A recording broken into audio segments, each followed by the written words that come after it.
Ya, malam hari ini kita akan berbicara masalah etnografi dan social network analysis atau dikenal dengan nama SNE.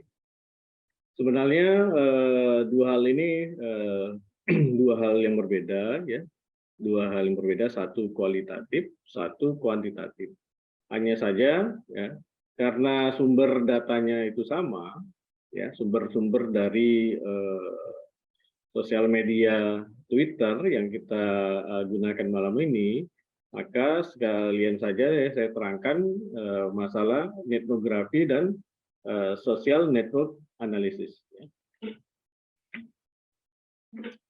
Oke, kalau kita lihat ya, metode riset big data ini ada dua, ya. Yang kiri itu adalah masalah metode kuantitatif. Ya, kuantitatif ini bisa banyak macamnya, bisa diarahkan ke deskriptif nanti, ya, atau komparatif, ya, ataupun eksplanatif maupun eksploratif. Nah, ini yang larinya ke masalah social network analysis. Nah, yang kedua, ya, yaitu metode kualitatif, Bapak Ibu. Ya, masalah metode kualitatif ini, ya, sini ada etnografi virtual. Ya, etnografi virtual itu tak lain adalah namanya netnografi, ya, net internet, ya, etno internet plus etnografi. Nah, ini gabungan dari metode etnografi dengan internet, ya, jadi menjadi etnografi. Nah, di pembahasan malam hari ini ya kita akan bahas nanti ya berkenalan dengan etnografi apa, ya, dengan pengumpulan data itu bagaimana, dengan analisisnya bagaimana, dan contoh dengan penggunaan softwarenya. Ya, jadi tiap-tiap materi ini akan saya break sebentar, ya, dengan Mbak Lulu sebagai membantu saya untuk memoderatori acara ini. Ya, jadi silakan aja Bapak Ibu, ya. Oke, yang pertama kita adalah berkenalan dengan etnografi. Sebelum kita masuk ke etnografi, ya, ada baiknya ya untuk sekedar merefresh Bapak Ibu, ya. Jenis-jenis desain penelitian itu ya pada dasarnya ada tiga jenis Bapak Ibu. Yang pertama adalah desain penelitian kuantitatif, ya. Yang kedua adalah desain penelitian kualitatif. Yang ketiga adalah desain mixed method. Nah, yang kuantitatif sendiri ya ini tidak semuanya, ya. Ini diwakili dengan eksperimen, korelasi, dan survei. Ya. Sedangkan yang kuantitatif juga sebenarnya bukan seluruhnya, ya, grounded teori, etnografi, dan naratif. Ya. Malam hari ini kita akan berfokus pada masalah etnografi virtual, ya, yang membahas masalah eksplorasi budaya komunitas. Sedangkan di mixed method ya ada metode gabungan dan metode penelitian tindakan. Nah, itu pada dasarnya jenis-jenis penelitian dibagi seperti itu Bapak Ibu. Nah, untuk penelitian kualitatif sendiri ya itu dibagi 5 ya pada dasarnya. Ya, yang pertama adalah fenomenologi, ya, membahas masalah fenomena, ya. Yang kedua adalah grounded theory, ya, ini untuk merumuskan teori baru. Yang ketiga adalah etnografi, ya. Kemudian kembangannya itu atau pecahannya itu adalah etnografi, ya. Etnografi itu masih cara yang lama, yang terbaru adalah etnografi. Kemudian ada lagi dengan metode studi kasus, ya. Dan terakhir adalah metode naratif. Jadi kalau kita lihat, ya, penelitian kualitatif ini hanya 5 bagian ini saja Bapak Ibu. Ya, malam hari ini kita akan bicara masalah etnografi, ya, yang bagian dari pecahan dari etnografi. Nah, kita lihat di sini ya, etnografi itu ya ada yang dibahas masalah konteksnya. Ya, konteksnya itu meliputi kebiasaan konsumen. Ya. Kemudian ada lagi meliputi rantai ekonomi di sini. Ya. Ritual adat istiadat, ya, pola perilaku individu dan kelompok, ya, aktivitas kelompok, ya, bahasa dan keyakinan, struktur sosial, ya, integrasi sosial, perilaku organisasi, ya, sampai ke jaringan dan pola komunikasi. Yang ini semua, ya, bersumber kepada, ya, yang dapat diambil datanya itu masalah foto-foto, ya, rekaman video, ya, rekaman audio dan informan kuncinya atau key informant, samping website konten dan dokumentasi. Ya. Yang itu dikenal dengan alat-alat, ya, yang namanya bisa dengan wawancara, ya, nantinya, ya, bisa dengan observasi, ya, bisa dengan catatan lapangan atau dengan forum group discussion atau FGD. Ya.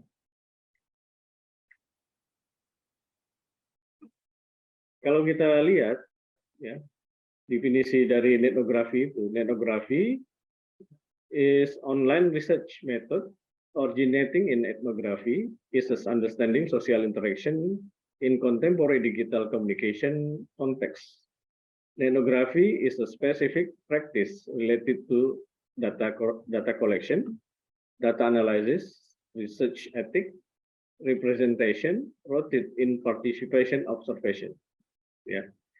Jadi di sini ada pengembangnya, ya, yang mengembangkan pertama kali etnografi itu adalah Cozinet, ya, Cozinet tahun 98.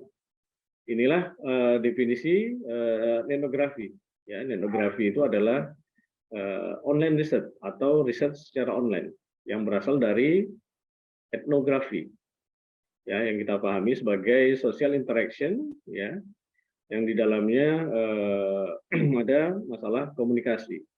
Ya, etnografi itu, ya, dalam praktisnya dapat kita lihat pengumpulan datanya bagaimana, ya, analisisnya bagaimana, riset etiknya bagaimana, dan representasinya bagaimana, yang bersumber pada observasi partisipan. Nah, ini yang menemukan atau yang mengembangkan etnografi. Ya. Kita lihat di sini, ya, Robert Cozinet, ya, menerbitkan buku pertamanya, Ethnography, Doing Ethnography Research Online. Ya, ini pada tahun 98 atau 2010, ya, ini 2000 tahun 2000-an, ya, ini. Ya, saya agak lupa, ya. Kemudian buku keduanya Ethnography Redefined. Ya, ini kedua buku ini ada saya kopikan di materi buku, ya, buku di dalam etnografi nantinya, Bapak Ibu bisa baca. Ya. Dikembangkan oleh Robert Cozinet sejak tahun 1995, ya, dan dipublikasikan sebagai sebuah metodologi di tahun 2010, ya, dalam bukunya Ethnography Doing Ethnography Research Online. Ya, jadi cukup lama, ya, dari tahun 95, ya, kemudian baru tahun 2010, ya, mulai dipublikasikan. Ya. Cozinet sendiri adalah peneliti bidang marketing. Ya, jadi basicnya itu dia bukan basic sosiologi, Bapak Ibu, ya, dia berbasis manajemen, ya, khususnya manajemen pemasaran. Ya. Oke, di sini bisa kita lihat, ya, etnografi, ya, ada dua kajiannya, ya, kajiannya social insight, ya, yang berasal dari sosial media. Ya, jadi ada dua kajiannya, ya, kajiannya ke sosial media dan social insight, Bapak Ibu. Nah, mengapa dengan etnografi? Ya, mengapa saya kenalkan etnografi juga? Ya, ini ada beberapa alasan, Bapak Ibu. Ya, yang pertama adalah karena interaksi manusia dan internet itu semakin kuat, ya, di era akhir-akhir ini. Ya. Kemudian yang kedua adalah media sosial menjadi sarana komunikasi, ya bahkan alter ego dari manusia. Ya. Jadi media sosial itu ya bisa kita lihat ya ada avatar-avatar yang digunakannya yang merupakan alter ego sebenarnya. Ya. Yang ketiga adalah interaksi antar manusia semakin dijebatani oleh internet. Ya. Sekarang kita tidak bisa terlepas lagi dari yang namanya internet, ya data. Ya, kita sesaat saja putus atau kuota kita habis, nah kita barat dirimbah kita Bapak Ibu, ya mati gitu. Nah ini ada perkembangan jumlah internet ya sampai tahun 2019 Bapak Ibu. Ya. Pemegang peringkat pertama ya tetap dikuasai oleh Cina ya dengan jumlah 854 juta jiwa ya. Peringkat kedua dipegang oleh India ya 560 juta ya. Yang ketiga adalah baru United States Amerika ini USA ya dengan 313,32 juta ya. Baru peringkat keempat itu Indonesia ya. Jadi Indonesia ini kalau dilihat dari pengguna internetnya adalah peringkat keempat Bapak Ibu ya dengan 171,26 juta jiwa ya dari 250 juta jiwa kita ya.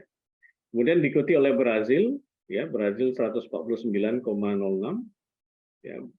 Kemudian Nigeria ini negara-negara yang berkembang atau underdeveloped ya 126,06 ya, baru diikuti oleh negara maju ya Jepang.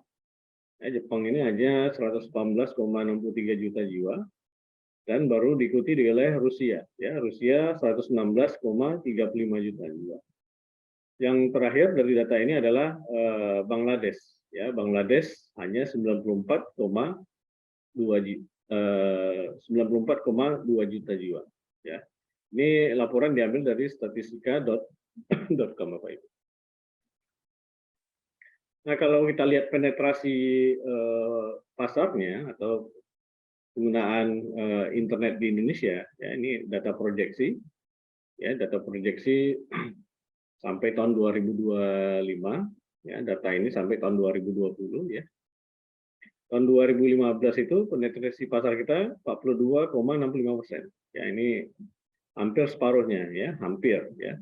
Kemudian meningkat di tahun 2016, ya sekitar 50,73 ya persen. Ya ini sudah separuh lebih sedikit ya. Kemudian meningkat lagi tahun 2017 54,13%. Ya. Kemudian tahun 2018 ya 63,95. Dan pada saat kita COVID itu 68,34% Bapak Ibu. Ya. Kemudian sampai 2020 ya 72,81 ya 2021 ini udah mulai data proyeksi ya 76,84% ya 2022 ya tahun ini yang diprediksi 80,46% ya meningkat terus ya sampai tahun 2025 ya hampir penetrasi pasar kita sudah full ya 89,3 jadi di bawah 15%. Nah gambar di layar Bapak Ibu ya ini ada penelitian secara konvensional yang sebelah kanan Bapak Ibu adalah penelitian di zaman sekarang Bapak Ibu.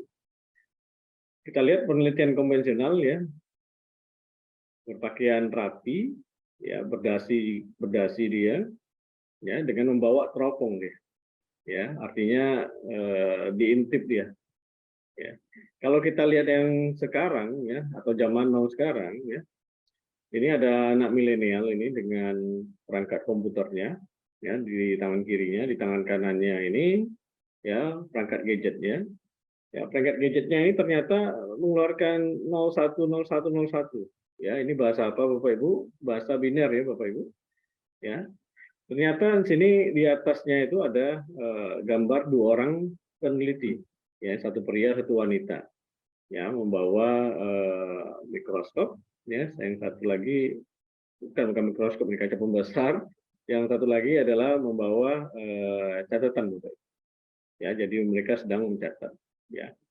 Paling tidak ini adalah gambaran penelitian saat ini. Ya, kita tidak perlu bercapek-capek, berkeringat-keringat atau berdarah-darah ke lapangan, ya, data bisa kita ambil dengan mudah, Bapak Ibu.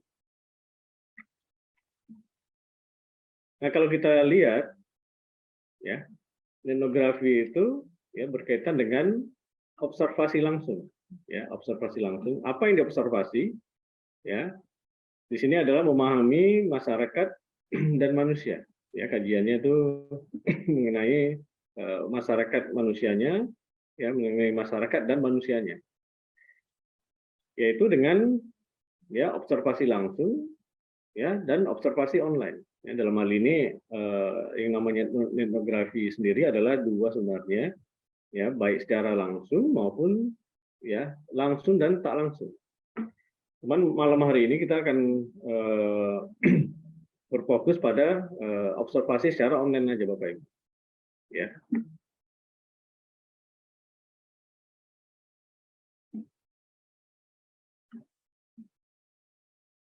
Oke, ditambah lagi, ya, kita baru saja, ya, lepas dari pandemi COVID-19, ya, yang begitu lama.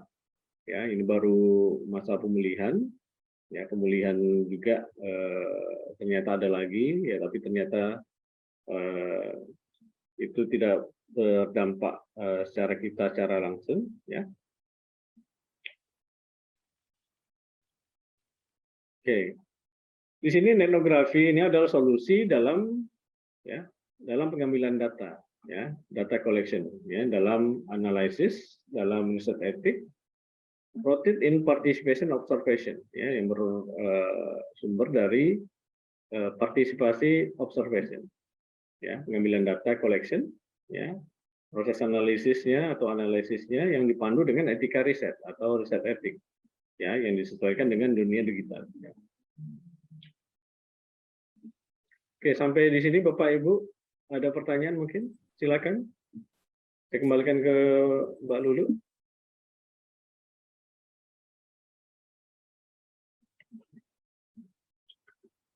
Sebelum kita mengambil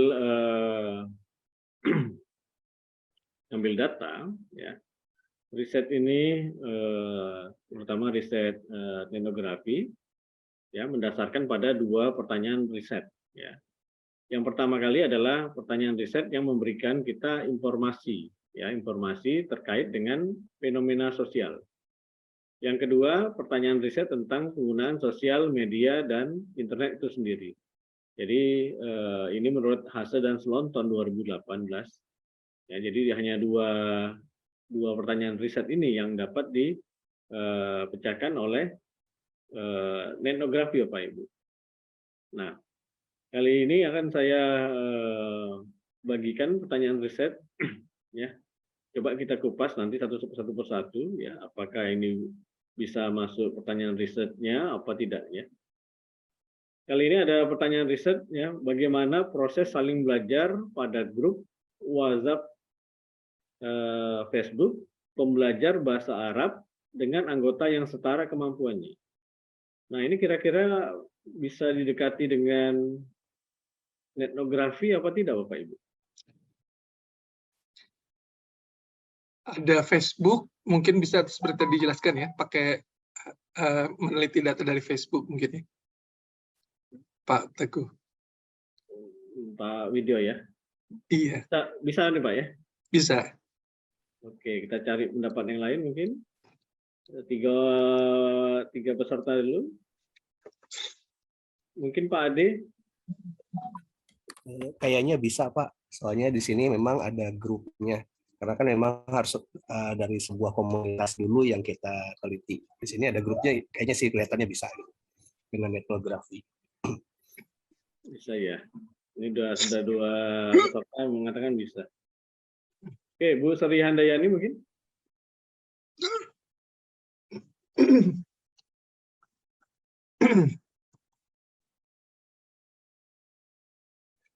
Suryanda ini lagi nggak offline ya? Oke, kalau kita lihat research question ini, ya, pada dasarnya memang ya WhatsApp dan Facebook itu bisa ya didekati dengan namanya etnografi. Ya, cuman ya saya agak kurang setuju ya dengan yang setara kemampuannya. Ya, setara kemampuannya itu artinya ya setara kemampuan bahasanya. Ya, kita ketahui belajar bahasa itu agak cukup kompleks atau rumit. Ya, yang sering kita ketahui saja bahasa Inggris. Bahasa Inggris itu ada minimal ada 3 tingkatan. Ya, tingkatan elementary, ya, tingkatan intermediate, dan tingkatan advanced.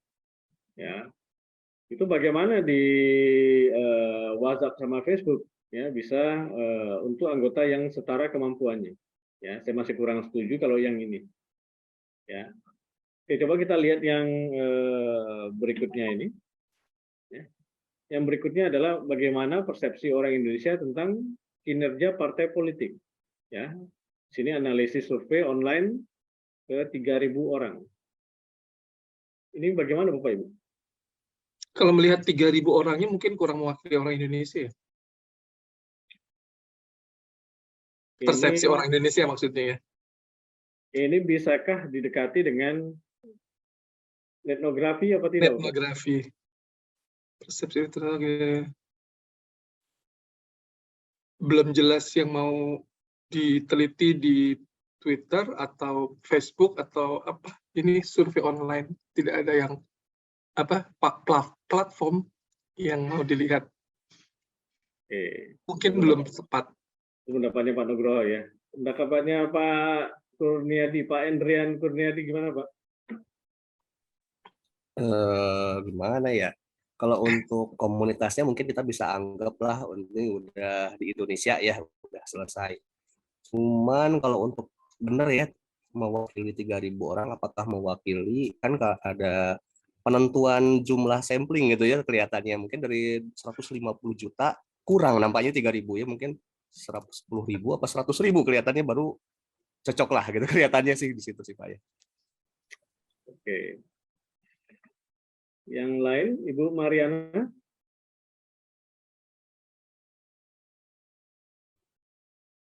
Tidak ada. Pak Rino, mungkin Pak Rino? Menyimak dulu, Pak. Silakan, Pak. Iya, sama-sama. Ya, Bu Ulfa. Izin, mohon maaf nanti batuk. Sepertinya bisa pakai menggunakan etnografi, Pak. Bisa ya. Karena kan dilihat dari persepsinya, jika kita menggunakan etnografi, maupun di sini belum diketahui ya, antara di Twitter ataupun di media sosial lainnya ya, kita bisa menggunakan etnografi. Karena melihat dari istilahnya apa ya, kalau Python ya, kalau ataupun yang menggunakan aplikasi lain kan seperti kode-kode ya, notes kayak gitu ya. Nah ini bisa dilihat mungkin di Twitter, dia persepsinya seperti apa nih, pembicaraan tentang kinerja partai politik, walaupun partai politiknya apa aja, karena nanti dilihatnya berbagai macam partai politik kalau diistilahkannya. Itu sih Pak. Terima kasih Bu Ulfa. Sama-sama. Oke, untuk yang ini ya, khusus yang ini ya, tadi saya ada dengar tadi ya, Pak siapa tadi? Pak Kurniadi ya, Pak Kurniadi ya, cenderung ke survei kuantitatif, ya, cenderung ke survei kuantitatif. Karena apa? Tadi ada saya dengar tadi ada istilahnya sampel apa segala macam. Sampel segala macam itu adalah istilah kuantitatif. Sedangkan etnografi ini adalah survei secara kualitatif ya. Jadi ada berbeda survei secara kuantitatif maupun survei secara kualitatif nanti Bapak. Ya. Oke, kalau yang ini pasti bisa ya. Bagaimana diskursus di Twitter terkait COVID-19 ya, itu ada atau tidak ya. Nah, yang terakhir ini adalah proses belajar daring selama pandemi ya, analisis wawancara langsung terhadap 100 siswa SMK di Semarang. Kalau yang ini bisa apa tidak Bapak Ibu?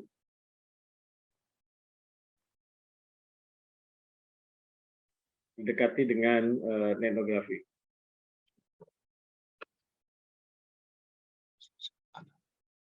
Bisa. Bisa Pak ya? Analisis wawancara langsung terhadap. Oke. Pak Rino, bagaimana Pak Rino? Menyimak dulu Pak. Mohon maaf Pak. Iya. Pak Adrian?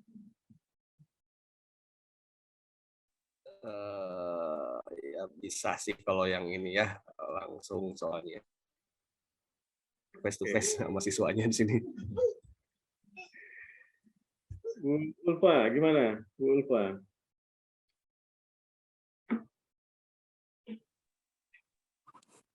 Kalau analisis wawancara langsung, mungkin nggak bisa ya Pak ya.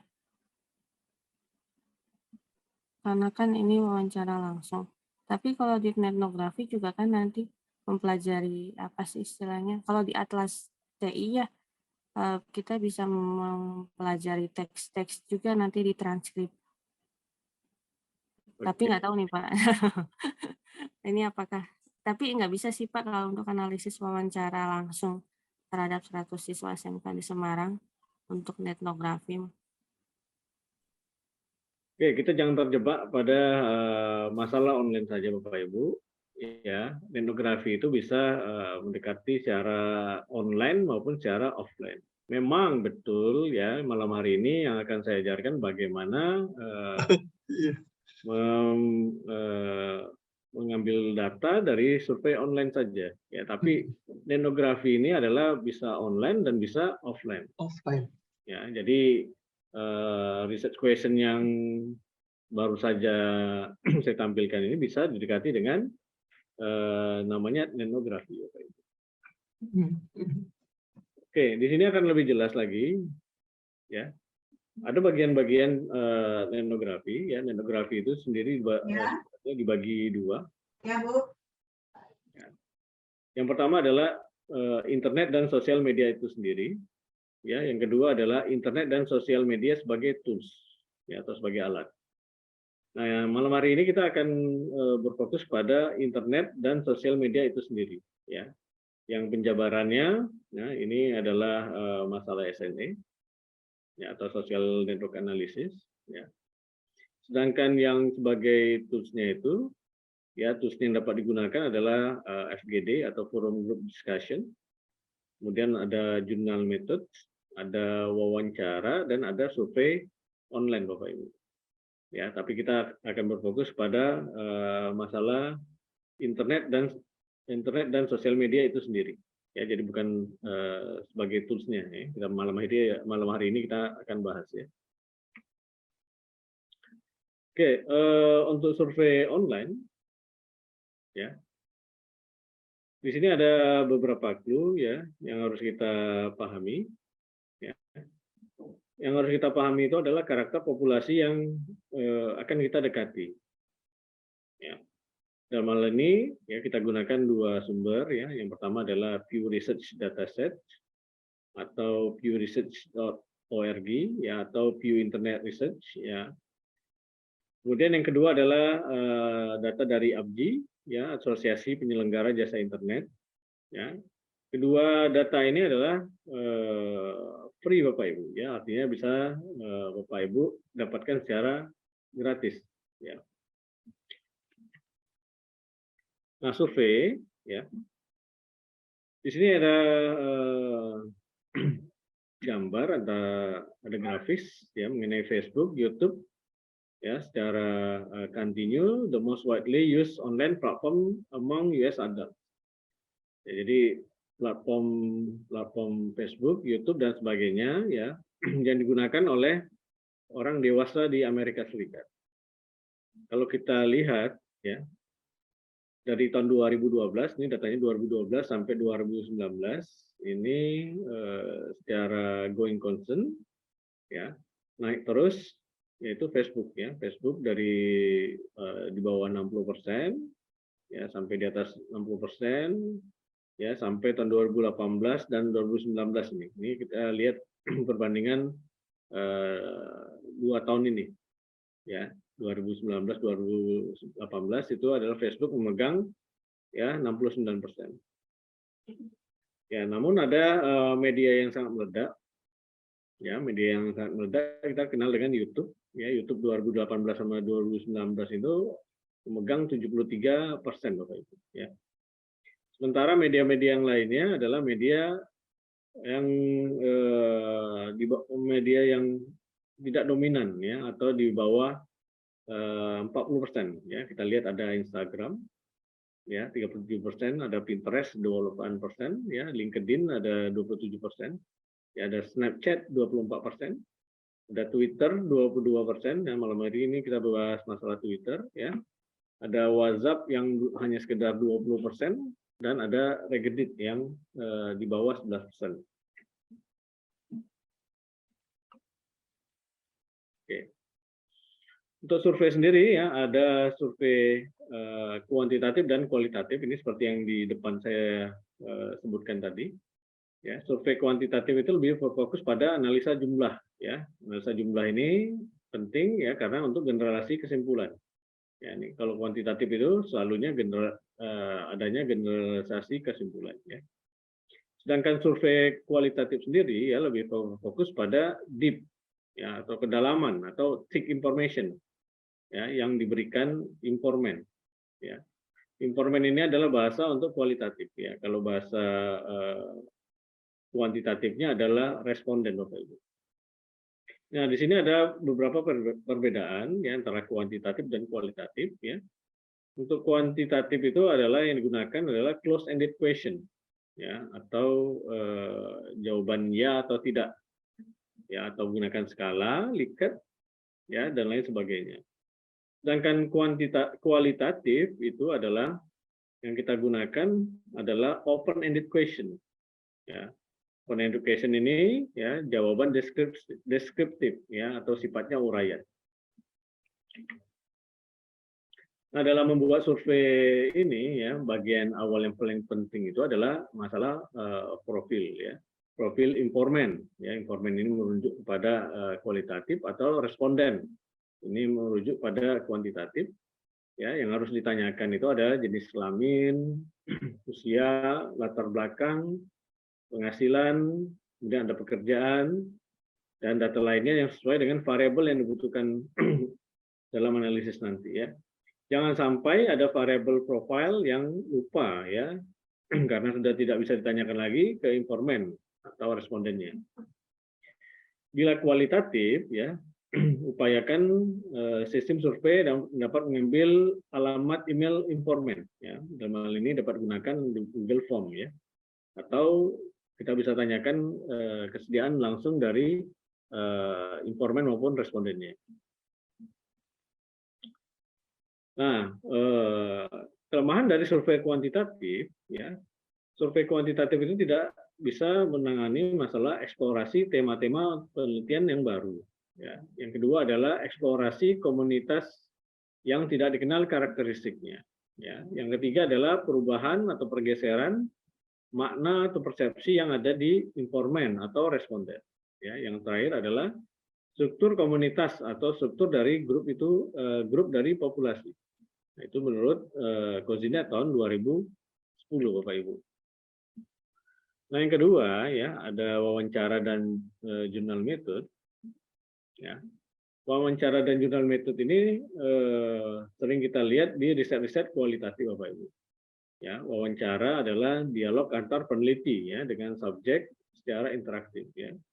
Sedangkan jurnal metode adalah rekaman ya, catatan, kontemplasi subjek yang dilakukan sehari-hari, ya, baik tertulis maupun terekam, ya, yang diberikan kepada peneliti. Ya, tool yang dapat digunakan, ya bisa chat sampai video call, ya, kalau yang kita manfaatkan sekarang, ya, untuk merekam data atau mengambil datanya, ya, terutama data wawancara. Ya, atau posting Facebook atau Instagram dapat digunakan untuk jurnal metode. Ya. Nah, di sini bisa kita lihat, ya, kalau wawancara dan jurnal metode, ya, tidak bisa untuk riset, ya, satu untuk riset yang mengambil kesimpulan sebuah kelompok, ya, ini untuk generalisasi tidak bisa. Kemudian riset yang melakukan generalisasi, ya. Ya, ini ada hubungannya dengan yang atas tadi, atau membuat model atau teori umum, ya, atau grounded teorinya, itu tidak bisa, ya. Yang ketiga adalah mencari sebab akibat dari suatu fenomena, ya, dengan generalisasi. Ya, lagi-lagi dengan generalisasi dia tidak bisa. Nah, yang selanjutnya adalah toolsnya sebut juga adalah focus group discussion, ya, atau FGD itu. Nah, FGD ini, ya, bisa kita lihat atau kita dapati pada Facebook post, ya. Facebook post itu berbalas-balasan, Bapak Ibu, ya. Pertama kali kita ungkapkan, ya, kita write comment, ya, kemudian ada teman kita, ya, kemudian balas lagi teman kita. Itu yang dinamakan dengan FGD sebenarnya, ya. Juga kita lihat di WhatsApp group, ya, di Telegram, di mailing list. Nah, ini sudah lama tidak ada, ya, atau tidak kita gunakan, ya. Yang terakhir adalah di Twitter, ya. Nah, perlu kita pahami, ya, untuk masalah grup ini, ya, anggota grup ini, ya, yang perlu kita pahami itu adalah yang pertama adalah usia grupnya, ya, usia grupnya bagaimana, ya, kemudian tipe partisipasinya bagaimana. Ya, selain itu adalah tipe interaksinya. Ya, ini menurut Cozinet tahun 2010. Nah, ganti dulu, ganti pen aja. Ya, dari usia grup, ya, Bapak Ibu bisa lihat, ya, usia grup yang awal, ya, untuk grup yang baru terbentuk, ya, itu selalunya itu grup itu membicarakan identity information exchange atau topical information exchange, ya. Jadi yang selalu ditanyakan itu, ya, pertukaran informasi, ya, informasi siapa kamu atau siapa Anda dan lainnya, ya. Kemudian berkembang, ya, menjadi culture norm exchange, ya, norma cultural, ya. Artinya di sini adalah clarification of power, ya, berkembang terus, ya, sampai ke dalam, ya, yang paling tinggi adalah culture adoption dan culture cohesion, ya.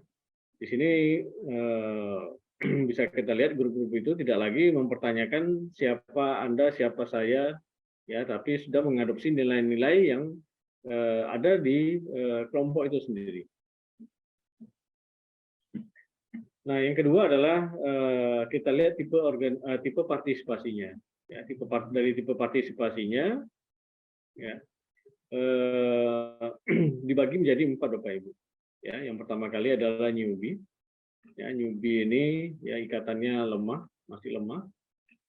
Ya, dia daripada memproduksi, ya, lebih baik mengkonsumsi, ya, consumption dari postingan-postingan. Ya, ini biasanya newbie nih. Kemudian meningkat menjadi devotee, ya, devotee ini biasanya tukang rusuh, ya. Kemudian ada yang namanya mingler, ya, mingler ini anggota senior yang mempunyai strong ties, ya, di sini, ya, tetapi dia lebih cenderung ke pendiam saja, ya, tidak banyak berkomen, ya, atau low centrality. Yang terakhir itu adalah insider. Ya, insider ini, ya, termasuk dari insider ini adalah biasanya admin. Ya, ini dengan high centrality, dengan strong communal ties. Ya. Nah, selain tipe interaksi, ya, dia juga selain tipe partisipasi maksudnya, ya, dia juga dibagi berdasarkan tipe interaksi. Ya, pada dasarnya hampir sama ya, 4 juga ya. Ya, sini newbie, devotee, insider, mingler dan insider ya. Kalau ini cruising, geeking, bonding dan building ya, pada dasarnya hampir sama. Ya, ini semakin ke atas ini semakin memproduksi postingan. Ya, yang bawah ini adalah mengkonsumsi saja. Ya, bawah ini adalah superficial ya, tapi kalau yang di kanan ini adalah profound ya. Ini kalau di bahasanya di partisipasi ini adalah mingler, ini bahasa partisipasinya adalah insider ya. Yang terakhir adalah social network analysis ya, atau kita kenal dengan nama SNA ya. Social network analysis ini digunakan apabila kita melakukan penelitian tentang komunitas Bapak Ibu, ya, komunitas online itu sendiri. Ya, bagaimana mereka berinteraksi di dunia maya. Ya, fokus pada hubungan interaksi partisipan di dalam grup, ya, maupun secara terbuka.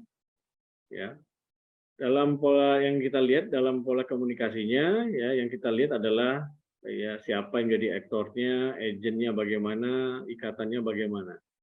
Ya. Nah, ini adalah sumber dari big data itu sendiri, Bapak Ibu.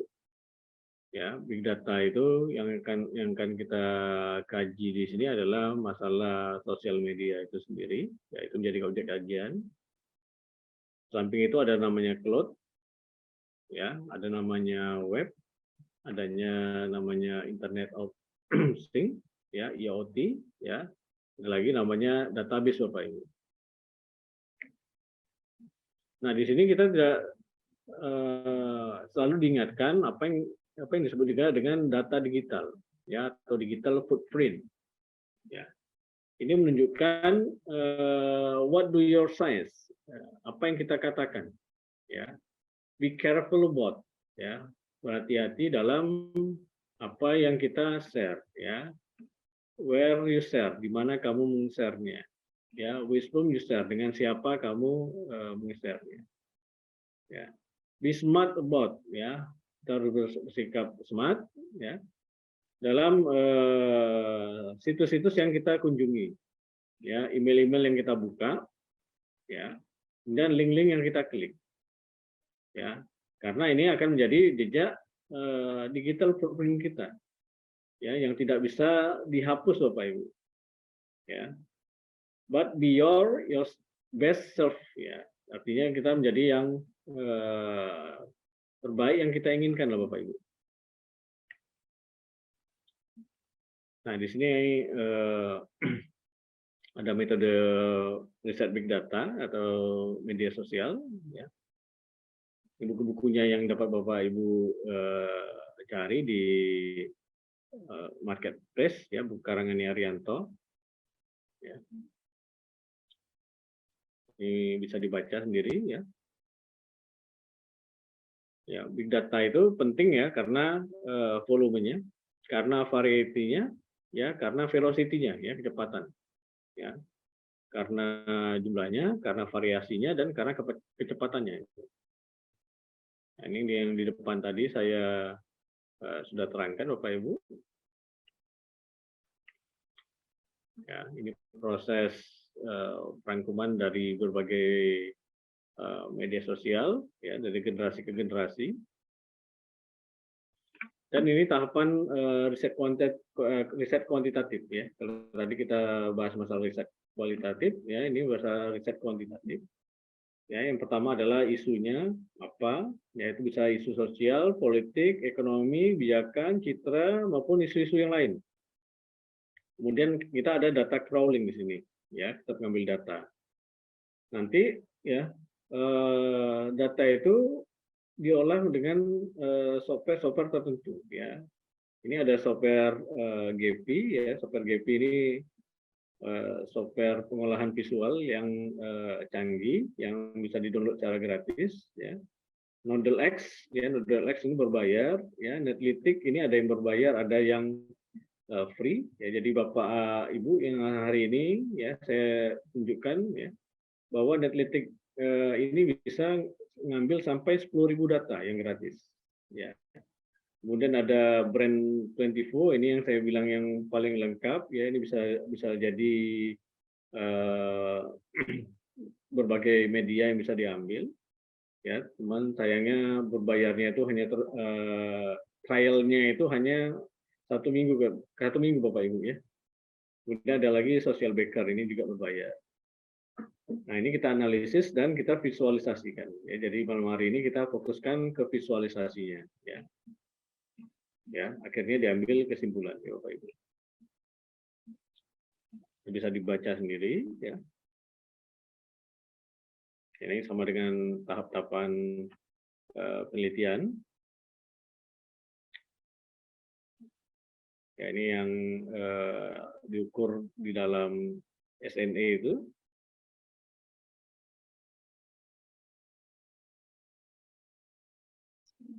Nah ini contohnya SNE yang dihasilkan drone emprit. Ya, drone emprit ini buatannya dosen UGM.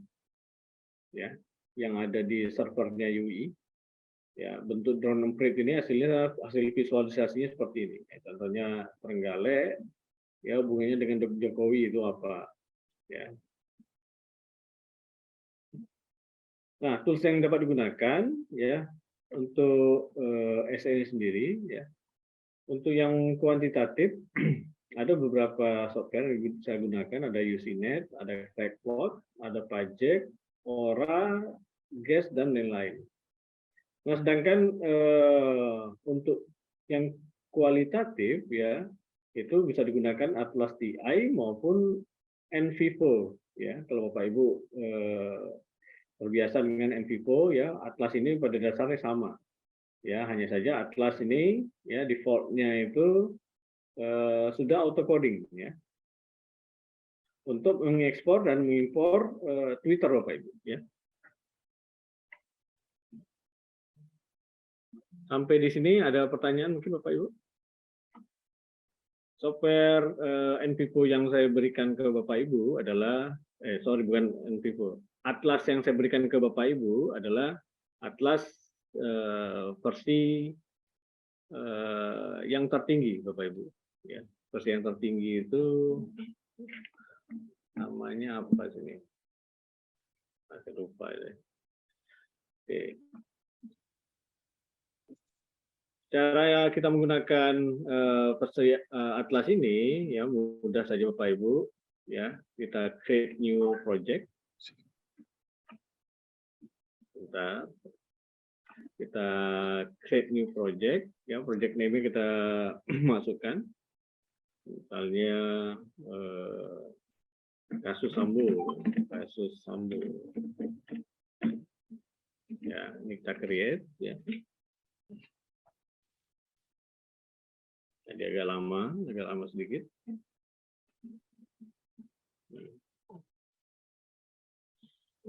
Kemudian dia akan menampilkan seperti ini Bapak Ibu. Ya, menampilkan kata kunci yang kita masukkan tadi ya, atau kasus Sambo ya, dan menampilkan versi atlasnya. Ini versi komersial. Ya, versi atlas komersial license ya. 9.1.3. Jadi ada versi studentnya itu ada ya. Kemudian versi institusi ada, dan ini versi yang paling tinggi ya, versi komersial. Ya. Oke, yang kita gunakan adalah fasilitas Parsers yang mana Bapak Ibu ya. Di sini ada file, ada home ya, yang kita gunakan adalah fasilitas ekspor dan import. Ya. Di sini Bapak Ibu tadi siang ya saya minta untuk mendaftarkan akun Twitter Bapak Ibu ya, akun Twitter Bapak Ibu ya, dengan maksud ya agar bisa Bapak Ibu langsung mencoba ya mengimpor data dari Twitter, Bapak Ibu. Nah, ekspor impor ini ya yang paling pojok kiri adalah Twitter. Ya, paling pojok kiri ini Twitter. Nah, bagi yang baru pertama kali menggunakan Atlas, ya Bapak Ibu ini diminta untuk mengisi akun Twitter, ya akun Twitter kita. Ya, ini karena sudah saya gunakan beberapa kali, maka tidak perlu lagi diisi akun Twitter. Ya, ini saya klik sekali. Ya, dia akan menampilkan seperti ini. Ya, Atlas TI Twitter import. Ya. Nah, di sini ada beberapa isian. Ya, yang pertama kali enter query.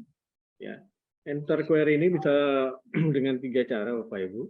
Ya, dengan cara tagar. Ya, tagar itu seperti ini. Ada tanda pagarnya. Ya, ada tanda pagarnya. Ya. Ataupun dengan account add. Ya, ya, dengan tanda add seperti ini. Ya. Ataupun tanpa tanda pagar atau tanda add. Ya, Bapak Ibu tetap dapat memasukkan query seperti itu. Ya, jadi ada 3 cara. Ya, pertama kali dengan tagar, ya, yang kedua dengan add, ya, yang ketiga dengan tanpa tagar dan tanda add. Oke. Kemudian untuk result type, yaitu ada 3 jenis yang Bapak Ibu bisa masukkan. Ya. Ini kalau Ibu Bapak memilih populer, maka data-data yang populer saja yang akan diambil. Ya, kalau recent akan data-data recent aja atau data yang baru saja. Ya, kalau mix ini ada campuran antara recent dan populer, Bapak Ibu. Ini maksimal tweet ini, ya ini luar biasa ini Atlas, ya bisa sampai 100.000. Ya, tapi untuk kepentingan malam hari ini mungkin saya akan memberikan contoh mengenai sampai 25 tweet saja Bapak Ibu ya. Kemudian include ya yang termasuk di dalamnya apa ya tweet dan retweet yang perlu kita perlukan. Ya, image kita perlukan. Ya, karena kalau image kita masukkan di sini akan besar sekali datanya dan akan sangat lambat sekali ya kita dalam mengimport datanya. Kemudian create coding, ya ini 2 kita klik, ya author dan mention, ya. Dengan kita klik author dan mention, maka dia otomatis akan klik di sini author mention, Bapak Ibu. Nah itu saja isian-isian yang perlu kita buat, Bapak Ibu, ya. Oke, untuk yang kata kunci yang kita coba, Bapak Ibu, apa? Ya dari kasus Sambo ini.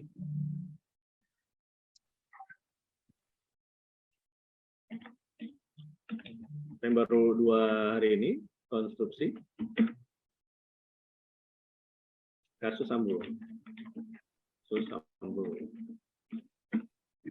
Ya, kita coba ya apakah benar apa tidak ya kata kuncinya yang kita masukkan ya. Ini kita klik import Twitter sini. Nah, ternyata tidak ada, ya berarti salah. Ya. Kita coba dengan hashtag yang lain.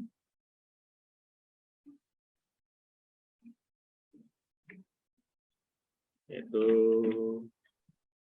Barada ya. Apakah ada apa tidak? Ya kita coba lihat. Ya. Ternyata pun tidak ada, ya berarti salah ya.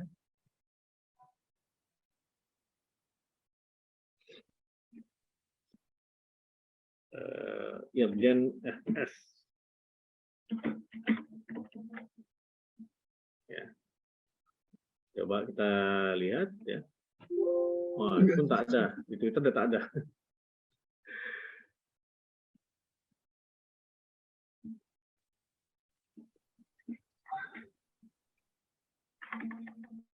Kita coba aktor yang lainnya buat Ma'ruf ya.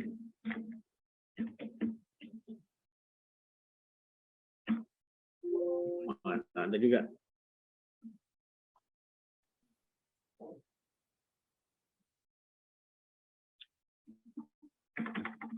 Dirjen Sambo. Dirjen Sambo. Dirjen Sambo.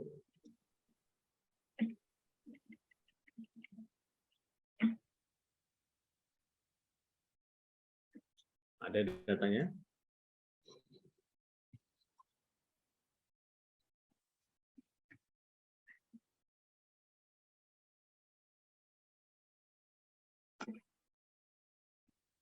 Tapi sedikit ya. Papalan. Ya. Ternyata hanya 3 saja nih. Ya. Setelah di auto coding hanya 3 auto coding di sini. Ya, data yang terlalu sedikit. Kita lebih baik kita cari data yang lain.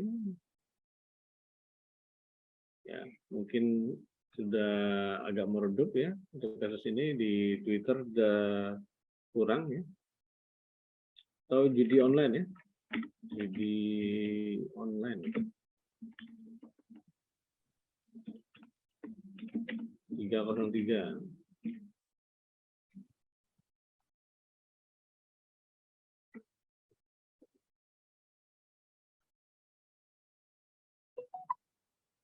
Nah, ini ada datanya sekitar 25, tapi nggak apa-apa. Ya, ini sudah di auto codingkan, ya, di auto codingkan oleh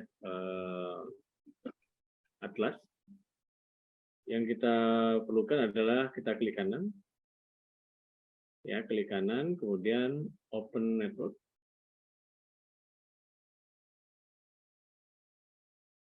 Ya, dia akan muncul jendela baru.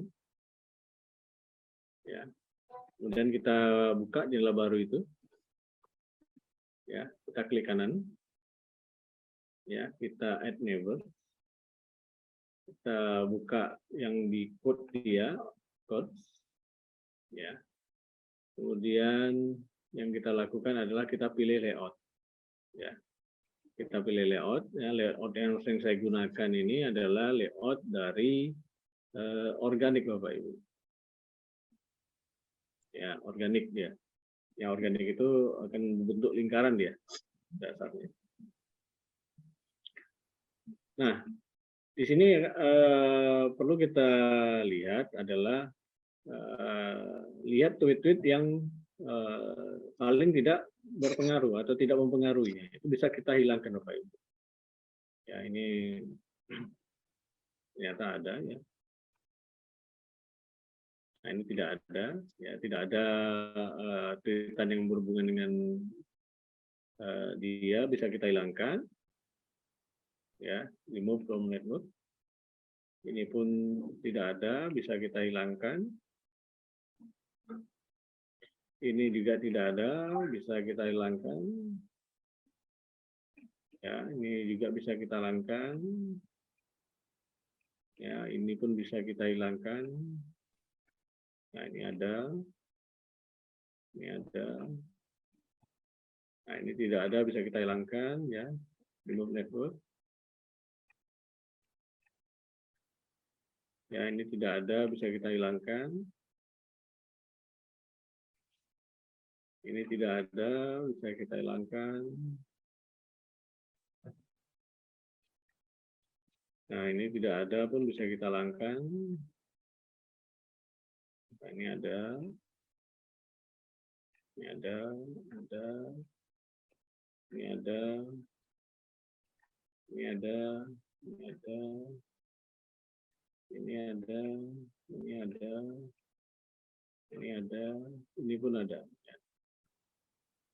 Oke. Yang kita lakukan apa? Kita buka satu persatu, ya. Kita klik kanan. Kita add neighbor. Yang kita buka quotation. Nah, ternyata dia hanya satu tweet dia di sini. Ya. Yang selanjutnya kita klik kanan lagi, kita preview Bapak Ibu. Ya, akan kelihatan ya yang dia tweet di sini. Ya. Ternyata judi online 303 ini ratusan triliun, RP3 per tahunnya 303 online. Ya, coba hitung guys, sejak tahun berapa Kapolri Setianto ya dipensiunkan, maka diduga sejak saat itu kerajaan judi bergerilya kembali. Ini ada hashtagnya ungkapan mafia judi dan hukum, ya ada Ferdi Sambo, ada judi online. Nah, kita buka yang tweetan yang lain, ya. Ya, kita buka yang ini, ya, enables, ya, quotation. Nah, ini tadi sudah kita buka ya. Ini kita buka lagi. Ini enables quotation. Ya, ternyata hanya satu tweet aja. Kita buka review.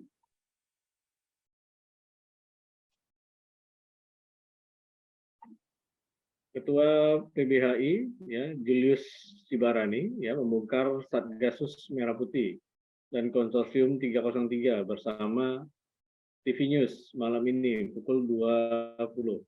Ya, yuk kita tonton. Ini ya, promosinya dari TV One ini kayaknya ya.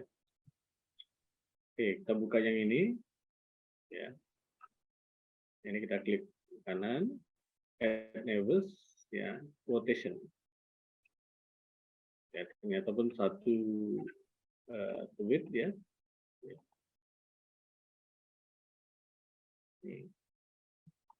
Ternyata apa yang di tweet itu hampir sama ya. Hampir sama dengan yang ini ya. Kita buka tweet yang lain. Ya, quotation. Kita buka preview. Nah, ini pun sama. Ya. Masalah TV One. Ya, ulasan di TV One. Kita buka yang satu lagi.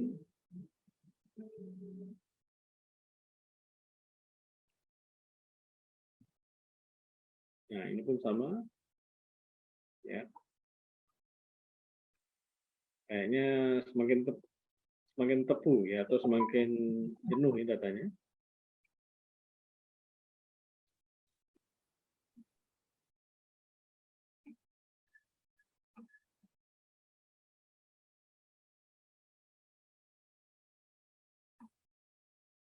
Ya.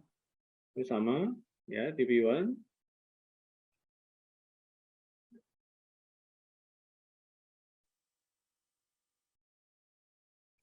Ya, kita buka lagi. Ya. Sama lagi Julius Sibarani.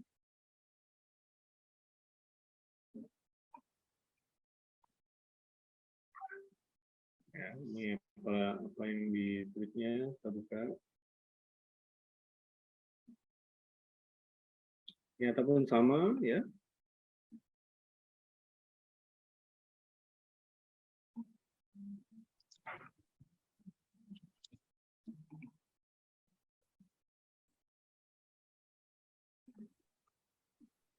Nah, ini agak beda. Ya. Heboh bandar judi mengaku setor 250 juta per minggu ya ke konsorsium 303 fajar.co.id. Ya, tanggal 28 Agustus 2022. Ini baru dia.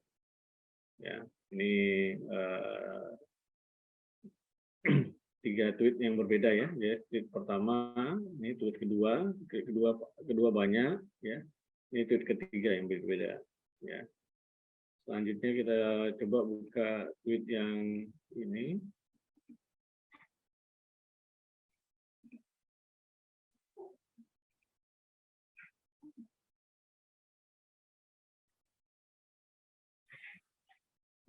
Ya, breaking news viral 303. Ya, ini juga berbeda. Kita buka lagi yang ini sama ya. Kemudian ada 2 tweet lagi yang belum kita buka ya. Kita buka yang ini.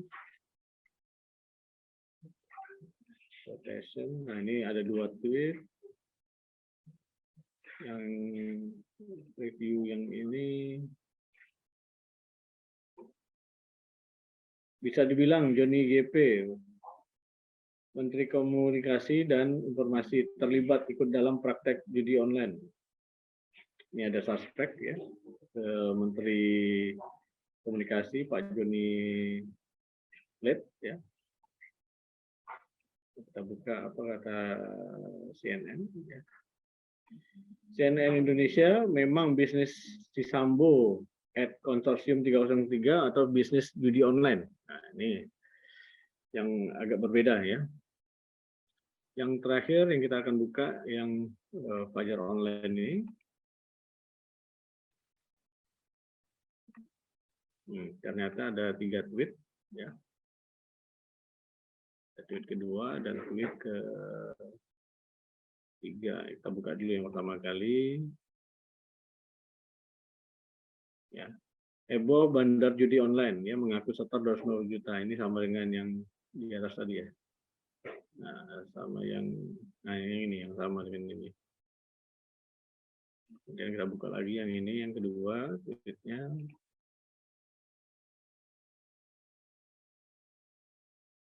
Quotation review soal Kaisar Sambo 303 Jenderal Listio Sigit Prabowo ya, kami tidak ada toleransi. Nah, ini juga dari Fajar Online. Ini berarti yang topik yang keempat. Yang terakhir kita buka yang ini. Ya, tiba-tiba Polda Metro ya minta kasus warga Pekanbaru yang posting soal judi Verdi Sambo jangan diramaikan. Nah, ini ada apa ini? Ya, itulah yang tampil yang bisa kita visualisasikan untuk kata kunci tadi judi 303 Bapak Ibu. Ya. Kemudian kita view di sini, kita ekspor, ya, bisa kita bitmap atau kita ekspor XPS, kita ekspor ke bitmap dulu, ya, Twitter jadi 03 ya, save, ya, ataupun kita save Bapak Ibu, ya. Save kerjaan ini biar tidak hilang ya, biar bisa di kemudian hari kita tampilkan ya, kita save. Ya. Nah, kalau seperti ini ya visualisasi untuk judi 303 ya dengan 25 data dari Twitter ya sudah kita kerjakan ya. Demikian Bapak Ibu, ada yang bertanya mungkin?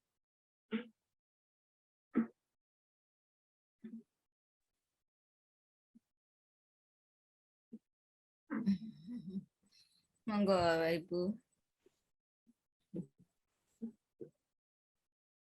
Bu Ulfa mungkin. Atau yang belum ada suara nih, Bu Maria. Atau Pak Ade, Bu Sri, Bu Mona, monggo. Mungkin boleh bertanya Pak. Silakan Pak Rino, silakan. Ya, menarik ya, ini saya baru pertama lihat Atlas ya. Dulu pernah juga lihat Invivo itu menurutnya terlalu banyak perintahnya, kadang-kadang bingung juga melaksanakannya, terutama buat orang awam. Nah, tapi pertanyaan saya Pak Teguh, mungkin juga karena saya kurang banyak baca, tapi kok kalau saya lihat di artikel jurnal itu, kalau yang kualitatif mereka lebih banyak pakai Invivo ya dibandingkan yang Atlas ya, atau mungkin Atlas ini lebih banyak digunakan dalam kajian ilmu tertentu ya, karena kebetulan saya dari sosial gitu, jadi mungkin minta pandangannya Pak Teguh mengenai kok Atlas ini kayaknya agak cukup jarang dilihat kalau digunakan di jurnal-jurnal internasional atau nasional gitu untuk kualitatif. Terima kasih Pak Teguh. Oke, terima kasih Pak Rino. Ya, sebenarnya ini adalah masalah kekuasaan. Kekuasaan. Sekali lagi saya bilang kekuasaan lah ya. Karena kita ketahui ya software NVivo itu buatannya Australia, ya buatannya Australia yang notabene ya didukung oleh Amerika. Ya, jadi banyak-banyak S3 kita ya yang lulusan Australia dan juga lulusan Amerika itu pada dasarnya akan menggunakan software NVivo, Bapak. Ya. Tapi kalau kita lihat software Atlas, ya Atlas itu buatannya Jerman, ya buatannya Jerman nih. Ya, Jerman ini sudah sampai umurnya 40 tahun, ya 40 tahun software NVivo ini. Jadi sarjana-sarjana S1, S2, S3 yang berasal dari Jerman dan berasal dari Eropa ya justru menggunakan software Atlas ini. Yang mungkin saja ya jurnal-jurnal yang Bapak buka tadi ya adalah jurnal yang notabene banyak penggemar penggemar NVivo-nya Bapak. Ya. Kita bisa lihat ya, sebagian ada yang menggunakan NVivo dan sebagian ada yang menggunakan Atlas ya. Tapi itu pada dasarnya sama saja ya. Alat itu menjadi penting ya di zaman sekarang ya, di mana kita harus mempublikasikan jurnal ya. Kalau tidak menggunakan alat biasanya tidak diterima Bapak Ibu. Ya, dia akan selalu bertanya ya, apa alat kita ya? Alat kita itu NVivo kah atau Atlas yang kita gunakan, ataupun dengan software-software lain ya yang tidak begitu terkenal. Demikian Pak Rino. Baik, terima kasih Pak Teguh, terima kasih. Monggo Pak Widyo, sepertinya Pak Widyo ingin bertanya nih Pak Teguh, silakan. Baik, terima kasih Pak Teguh. Ini menarik sekali. Ini setelah dimunculkan berbagai tulisan di tools ini, lalu bagaimana kita melakukan risetnya? Apakah kita melakukan analisis isi atau analisis wacana? Karena ini mungkin kalau kita cari tema yang lain mungkin agak menarik yang mungkin berkemungkinan misalnya kalau kita tulis untuk jurnal internasional sesuatu yang mungkin mengandung mungkin kalau sesuatu yang mengandung kearifan lokal mungkin juga banyak mungkin ya, saya juga belum pernah mencoba. Ya, pertanyaan saya tadi, lalu setelah keluar cuitan ini katakanlah, kita lalu lakukan apa Pak Teguh? Oke, Pak Widyo, pertanyaan bagus sekali. Ya, ini adalah bentuk visualisasi yang sangat membantu kita ya di dalam membuat narasi. Narasi ya. Sedangkan untuk cuitan kita ini ada 3 jenis. Ada yang sifat positif, ada sifatnya negatif, ada yang netral. Nah, kalau kita lihat satu persatu itu ya PBHI kan, Ketua PBHI ya Julius Sibarani membongkar Satgasus Merah Putih dan Konsorsium 303 ya bersama TV One. Ini mempunyai tendensi yang bagaimana Pak? Tendensi positif kah atau tendensi negatif kah atau netral ini Pak? Positif tentunya. Membongkar sebuah kasus. Coba baca benar-benar Pak.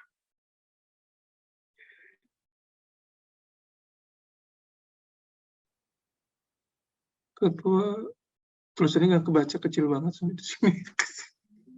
Ya nggak apa-apa. Ya, nanti dilihat lagi. Ya. ini positif kah atau negatif kah atau netral? Ya, kalau Ketua PBHI Julius Sibarani membongkar Satgasus Merah Putih ya, dan konsorsium 303 bersama TV One ya malam ini. Ini berkonotasi negatifkah atau berkonotasi positifkah atau netral? Yang ada pendukungnya kah atau pengikut atau cemooh atau apakah ini?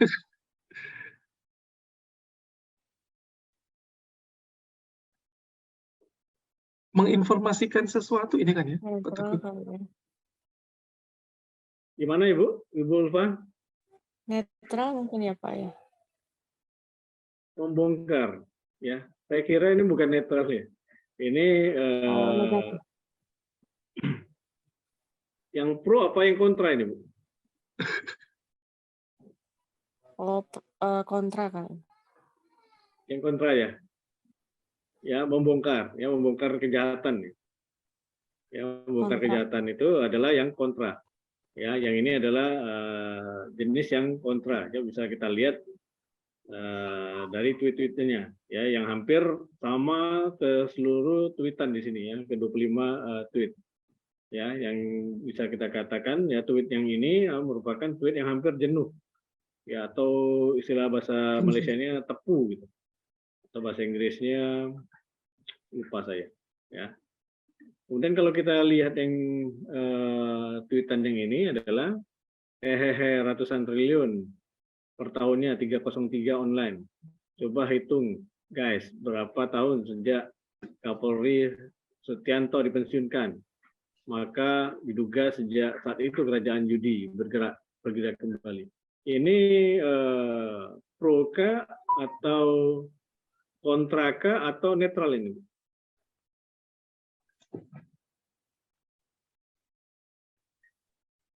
Bu Ulfa?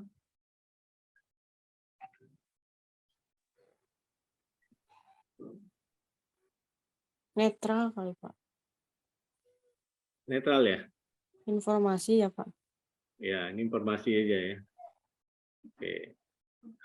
Kemudian ada yang ini ya. Bisa dibilang Johnny G. Plate, ya, Menteri Komunikasi dan Informasi, terlibat ikut dalam praktek judi online. Ini yang positif atau yang negatif ini?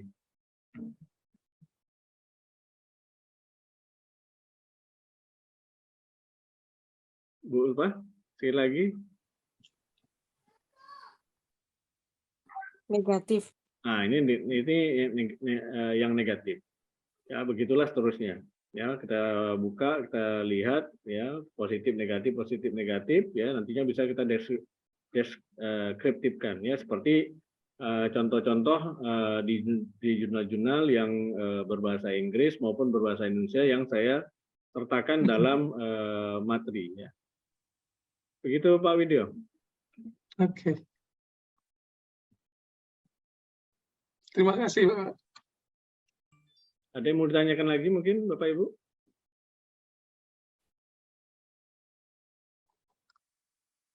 Monggo.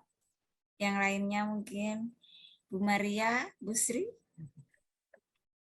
Jadi tentunya kalau menggunakan tools ini, penelitian-penelitian atau hashtag ataupun itu yang sesuatu yang baru ya, bukan sesuatu yang lain, yang tentunya sudah yang baru saat ini tentunya ya. Begitu Pak Teguh ya. Ya, terima kasih Pak Widyo ya. Nah, ini pertanyaan yang seharusnya ditanyakan. Ya, karena apa? Ya, karena ya Twitter itu hanya mampu atau yang gratisannya ya hanya mampu memberikan data sampai 7 hari ke belakang. 7 hari. Ya, sampai 7 hari ke belakang. Bagaimana data yang lebih dari 7 hari ke belakang? Bisa kita ambil ya, tapi kita bayar lagi, lagi ke Twitter. Ya, itu per 1000 data itu $100 kalau nggak salah. Ya, itu kita butuh uang yang sangat banyak berarti. Ya, kalau kita butuh data itu. Makanya Bapak Ibu, ya saya ingatkan, ya kalau Bapak Ibu sudah aware akan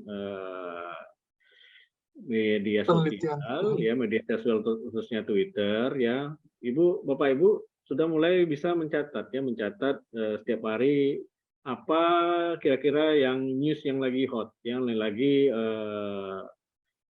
meledak atau jadi momennya saat ini. Ya, kalau kita lihat tadi, ya Irjen Sambo sudah sekitar 60 hari ya, itu sudah hampir tidak ada. Ya, cuitan-cuitannya sudah mulai habis ya, diganti dengan ternyata judi online yang ada. Ya, ternyata kasus yang lain ya, judi online atau kilometer 50 dan lain-lain. Ya, begitu Bapak Ibu. Ya, jadi perlu diingat ya, seperti tadi saya ulangi ya, apapun itu ya Bapak Ibu perlu mencatat di notes Bapak Ibu ya tiap hari ya mau apa.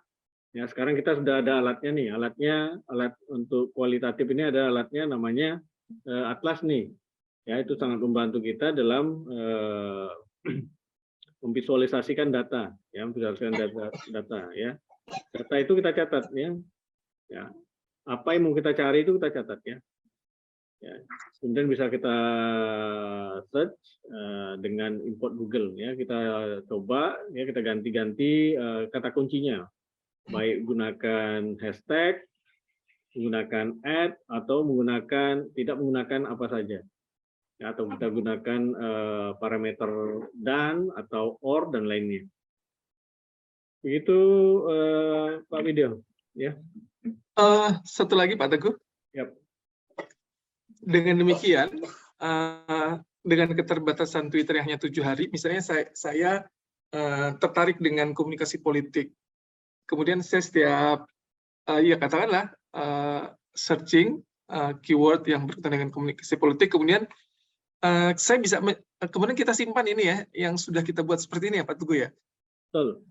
Disimpan untuk kemudian nanti setelah cukup bahan, kita buat sebuah jurnal dari beberapa cuitan yang berkenaan dengan komunikasi politik. Begitu Pak Teguh ya? Betul sekali Bapak. Jadi ini data bisa kita simpan Pak ya? Nggak hilang ya? Ya, bisa kita simpan dan tidak hilang. Baik. Terima kasih. Ada lagi Bapak Ibu? Mungkin kalau tidak ada, software yang kedua. Software Analytics. Analytics ini softwarenya sifatnya online. Ya, jadi bukan softwarenya kita harus pasang di di PC kita. Ya, kalau software Envivo maupun software Atlas ini memang harus kita pasang, ya, diinstal, dan itu berat sekali. Ya.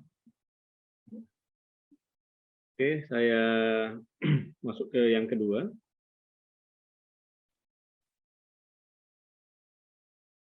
Ibu Ulfa ini apa? Percuma lapor polisi.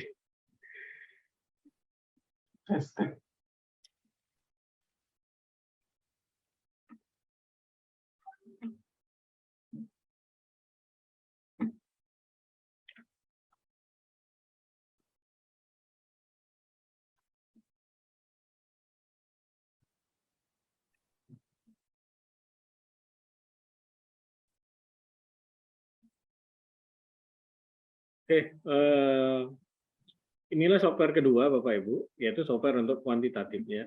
Ya, kalau yang tadi adalah software Atlas, ya, software Atlas itu adalah software untuk data kualitatifnya.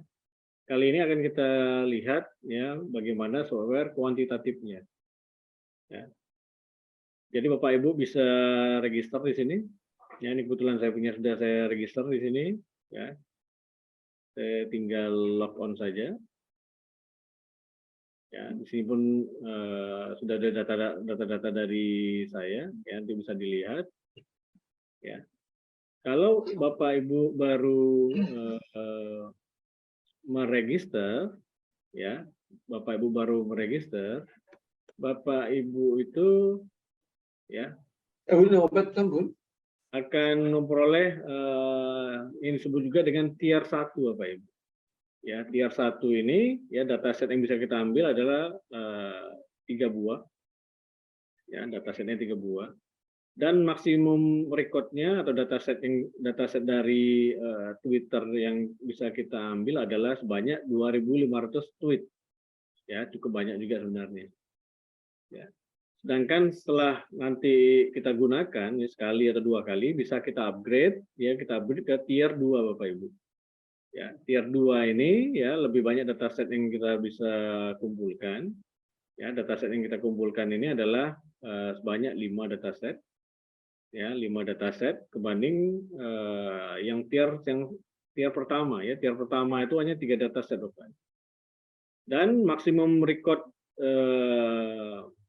dari Twitter yang bisa diambil adalah sebanyak 10.000 Bapak Ibu. Ya, 10.000 itu jumlah yang lumayan banyak Bapak Ibu. Namun ya ada lagi yang tier yang paling tinggi yaitu community supported, ini berbayar Bapak Ibu, yaitu sampai 100 dataset yang bisa diambil. Ya. Jumlah tweet yang bisa maksimal yang bisa di crawling itu adalah 100.000 Pak Ibu. Ya, jadi lebih besar lagi. Ya, tapi gunakan saja sampai tier kedua Bapak Ibu. Karena tier kedua ini adalah benar-benar free ya atau bebas biaya Bapak Ibu. Ya. Oke, ini adalah contoh-contoh dari tier yang kedua, ya, di mana 5 dataset ya bisa kita download, ya 5 dataset yang kita download. Nah ini pada saat ini ya topik saya ambil pesulap merah, ya saya ambil datanya, ya kemudian Brigadir E pun sudah saya ambil datanya, Irjen Freddy Sambo juga sudah datanya, ya pembunuhan Joshua sudah saya ambil datanya. Ya. Oke, yang kita lakukan ya kalau seperti ini ya, saya mau mengambil datanya itu sudah tidak bisa ya karena dibatasi 5 dataset. Ya, untuk itu harus kita simpan dulu dan kita hapus Bapak Ibu. Ya. Ini contohnya kita mengekspor. Ya, ekspor kemana? Ke Excel. Ya, ke Excel. Ini ada 2 file yang bisa kita dapat download, file CSV atau file dalam teks dan file Excel ya. Kita download dalam Excel dulu.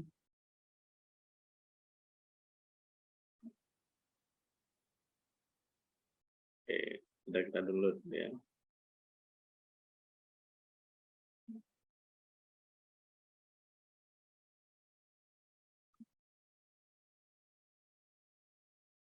Oke, kemudian yang kita lakukan adalah kita menghapus dataset kita. Ya, ada caution ini. Cautionnya adalah you want to delete this dataset ya. Jadi kita mau delete dataset kita, ya. Deleting is irreversible, jadi tidak dapat dikembalikan. Ya, sekali kita klik OK, hilang dia datanya. Ya, tapi data itu sudah kita simpan tadi. Ya, ini kita klik OK saja. Ya, jadi tinggal 4 dataset. 4 dataset ini ya berarti bisa kita masukkan 1 dataset lagi. Ya, kita tambahi 1 dataset. Ya. Kita ke my dataset. New dataset.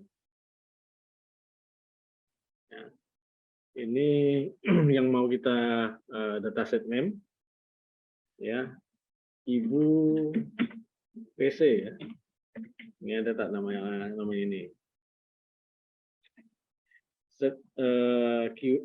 Keywordnya kita masukkan ya Ibu PC. Ya. Filter language-nya ya kita ganti Indonesia. Ya, di mana Indonesia. Nah, ini kita biarkan saja kosong. Ya. Kalau ini kita mau tes ya, kita mau tes apakah data itu ada di Twitter atau tidak. Ya. Oke, langsung kita impor. Ya, kalau saya tidak mau tes itu bisa kita impor, ya. Ada atau tidak ada atau tidaknya bisa kita coba. Ternyata hanya 9 tweet saja Bapak Ibu. Ya, sedikit sekali. Ya, kita coba ganti. Ya, ini tweet-tweetnya. Ya. Oke, ya kita ganti lagi. Ya, berarti bukan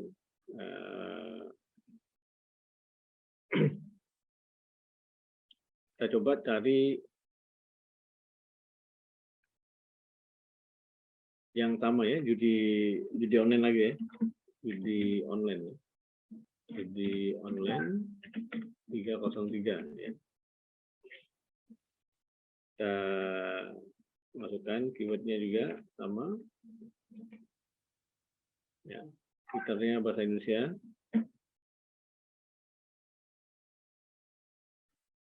Ya. Kita import ya.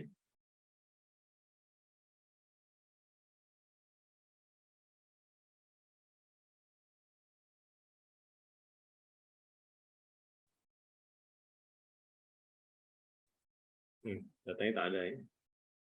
Mungkin kita salah ini ya. Di online 303 ya.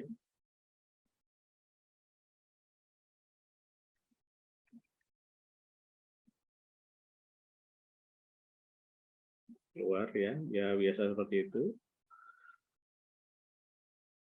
Oke, kita coba lagi.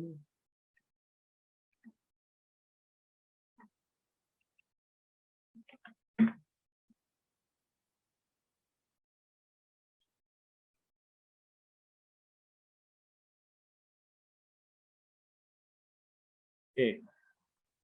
Untuk tier 1 ya saya agak lupa tadi ya, harus kita masukkan akun Twitter kita.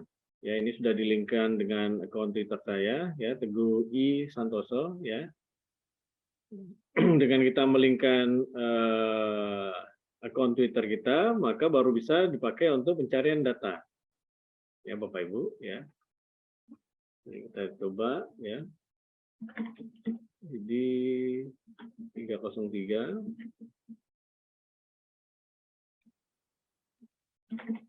judi online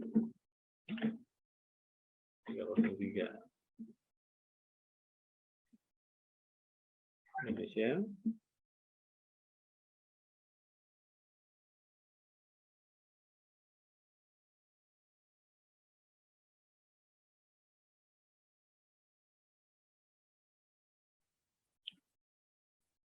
Tak jalan Bapak Ibu ya, harus kita cari nama lain. Mungkin ada dari Bapak Ibu mau kasih ide apa yang harus kita cari Bapak Ibu? Pak Widya? Duren 3 Pak, coba Pak, Duren 3. Duren 3 ya.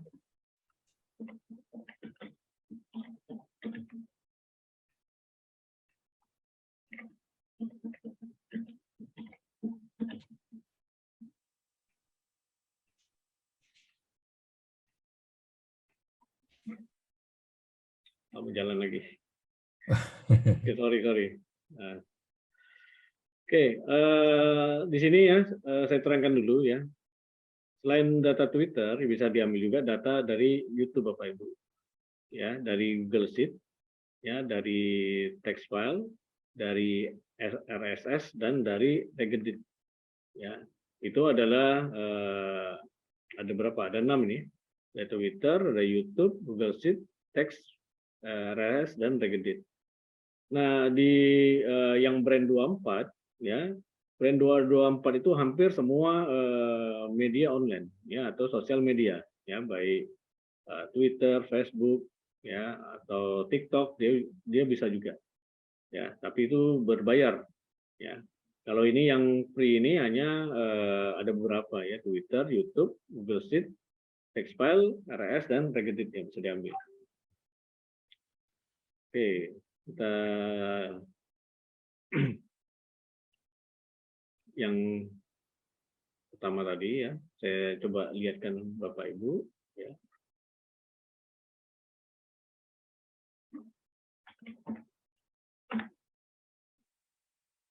Ya. Oke, kita contohkan saja data yang sudah diambil ya. Kita misalnya data dari Brigadir E ya. Brigadir E ini ya, datanya itu ya kita klik, dapatnya lumayan banyak itu Pak. Ada dapat 10.000 juga ada nih ya. Kemudian yang kita klik lanjutnya adalah text analysis ya. Text analysis ini yang kita klik ini adalah remaining post Bapak Ibu. Ya, remaining post dia akan seperti ini ya. Kemudian dictionary juga ini sudah saya klik nih. Kemudian yang perlu saya lakukan adalah visualize, keluar lagi. Nah ini dia jeleknya kalau software itu software yang tidak berbayar itu seperti itu Bapak Ibu ya. Ya, text analysis. Ya, ini bisa saya lihat ya, saya klik dulu remaining post-nya. Ya, baru saya lihat visualize-nya. Aduh, lepas keluar lagi.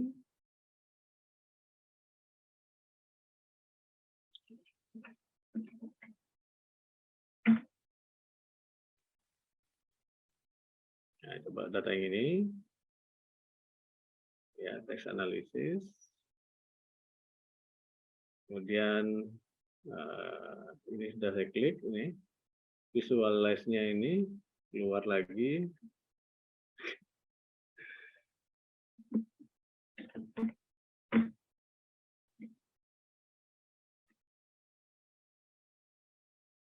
Ya, kita lewatkan saja mungkin ke network analysis. Keluar lagi.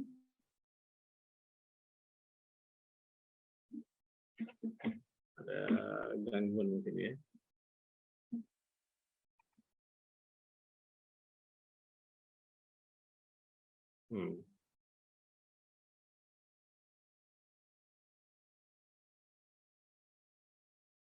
Setelah kita lihat, ternyata tidak mau. Nah,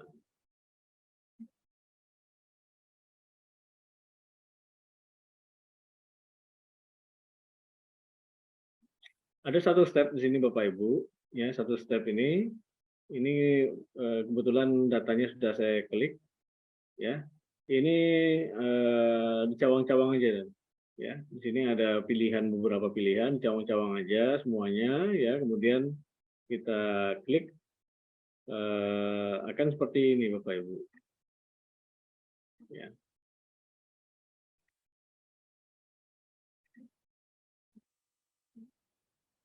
Udah bisa kelihatan Bapak Ibu? Ya, kelihatan Pak. Ya, Ya, kelihatan. ya jadi data itu sama Netlytics ya dibagi per cluster, ya bagi per cluster. Ini cluster ini bisa kita hilangkan, ya. Ini misalnya cluster 1 dulu, ya kita lihat cluster 1, ya. Ini bisa kita perbesar, ya. Ini. Ya. Ini bisa kita lihat sumbernya nanti yang paling besar itu dari Catch Media Up. Ya. Ya, ini bisa kita klik sekali di sini.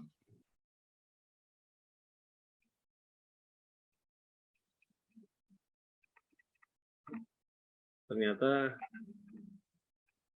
hang Bapak Ibu. Ya ini nggak tahu ini internetnya mungkin malam hari ini ya kurang bagus mungkin. Ya biasanya tidak seperti ini Bapak Ibu.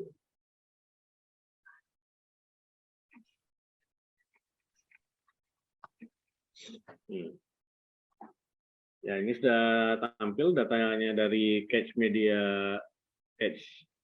Me UPIT ini ada 200 2064 ya total degree-nya ya semua in degree Bapak Ibu ya.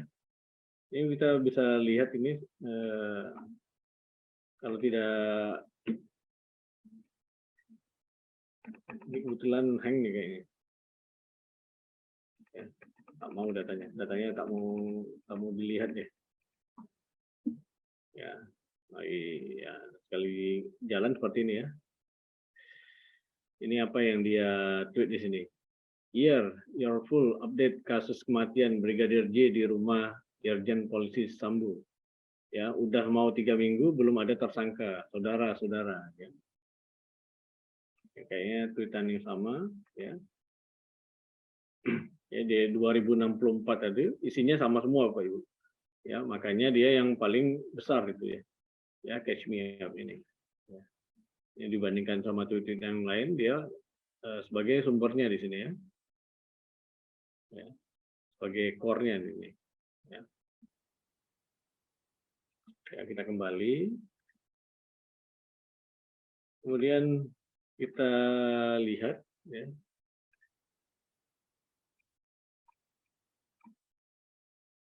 Yang klaster 2, ini itu klaster pertama tadi ya. Ini klaster 2 ya bisa kita lihat. Ya, yang menjadi sumbernya itu yang paling besar ya, paling besar. Ini ada 2 ya, ada 2. Ya, ada di Kritik Pedas Pro. Yang kedua ada di Hipohan ya. Ya, kita coba lihat yang Kritik Pedasnya. Ya. Di Kritik Pedasnya itu ada 292 ya. Ya, semuanya in degree ya, semuanya berasal dari dia. Apa yang kita lihat ya, kita klik sekali di sini. Ya. Siapa dalang yang memerintahkan untuk meretas WhatsApp keluarga Brigadir J dan sweeping medsos ya untuk menumbangkan akun-akun kritis terhadap kasus ini. Ya, ini jenis tweetnya sama semua ya. Ini juga ya berisi hal yang sama ya sebanyak 292 kali. Ya. Oke, coba kita lihat yang berasal dari Popan.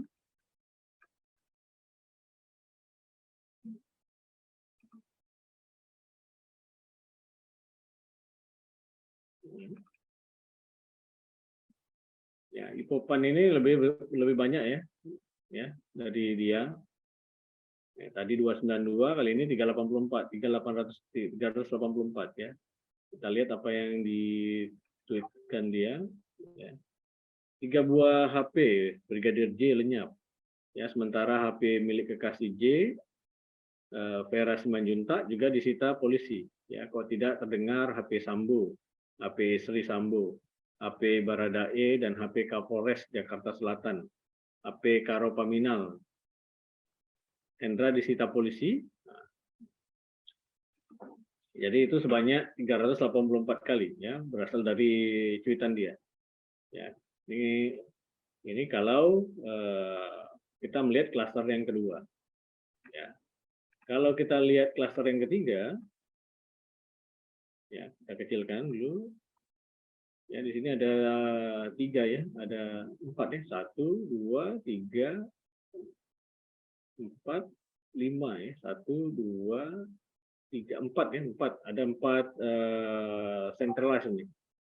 Ya, coba kita lihat yang pertama dulu ya. Ini dari Afrida ya. Ya. Kita lihat ya.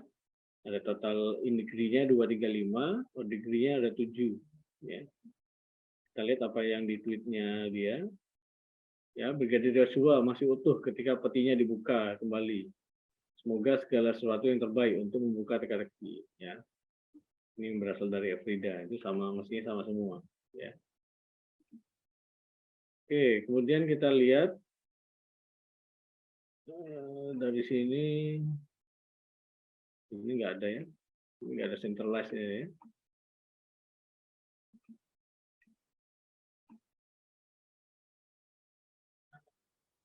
Ini ya, ini ada ya. Centralized-nya ke Julia Rahma, ya. Ya, Julia Rahma ini 145 degree-nya, ya. Degree-nya 145 juga, ya. Kita lihat apa isinya, ya. Isinya kasus Brigadir J sama bulat, ya, padahal 3 perwira sudah dinonaktifkan, ya, apalagi kasus yang lain yang jauh dari link pemerintahan dan juga nggak berduit. Pantas kasus KM5 10 ya nggak selesai-selesai. Ini wajib reformasi total lembaga ini. Ya, ini dari klaster yang ketiga. Ya. Kita lihat yang klaster yang keempat, ya. Ya, klaster yang keempat ternyata ada 3 centralized. Ya, kita lihat dulu yang di sini. Nah, ini yang terbesar. Ya. 243. Kita klik di sini, ya. Menangis histeris, ya, jenderal jelang ekshumasi, ya, Ibu Brigadir J. Ya, tolong saya Bapak Jokowi. Ya, ini semua sama, ya.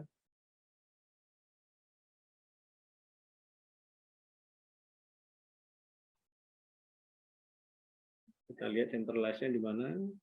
Di demo ada Simu Azir. Ternyata cuma 1, ya. Demo Crazy Media. Nah, ada 255. Ya. Kita lihat, ya. 18 hari pelaku yang tewaskan, ya, Brigadir J di rumah Verdi Sambo, ya, belum terungkap, ya, tersangka berkeliaran. Nah, ini isi-isi dari klaster yang keempat, ya. Selanjutnya adalah klaster yang kelima.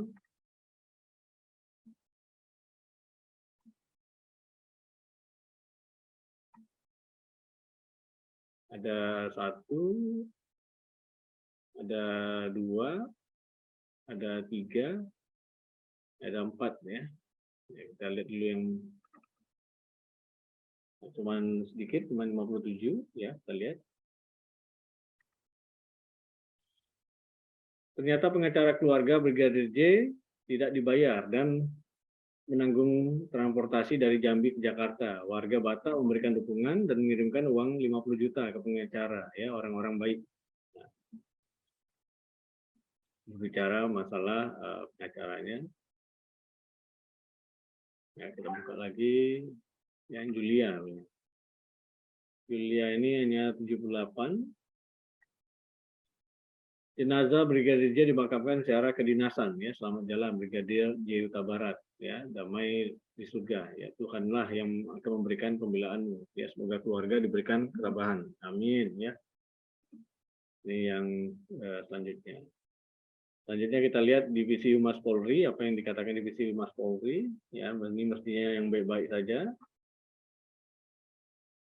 Ya, Polri komitmen ungkap kasus Brigadir J hingga terang benderang, ya, itu katanya dia.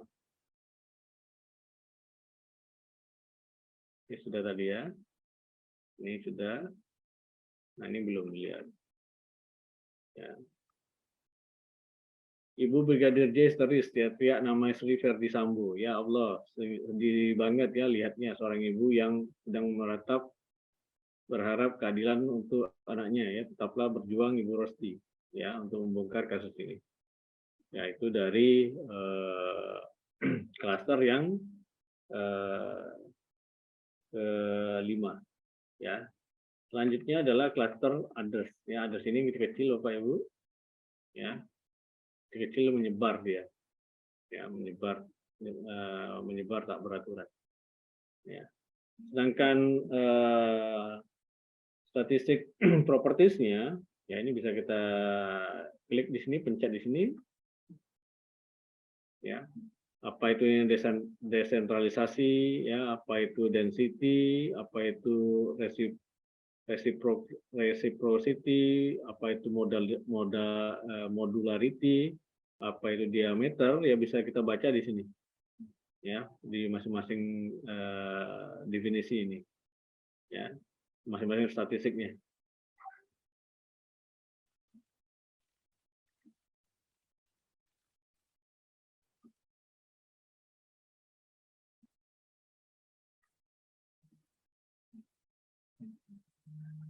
Demikian Bapak Ibu. Ada pertanyaan mungkin?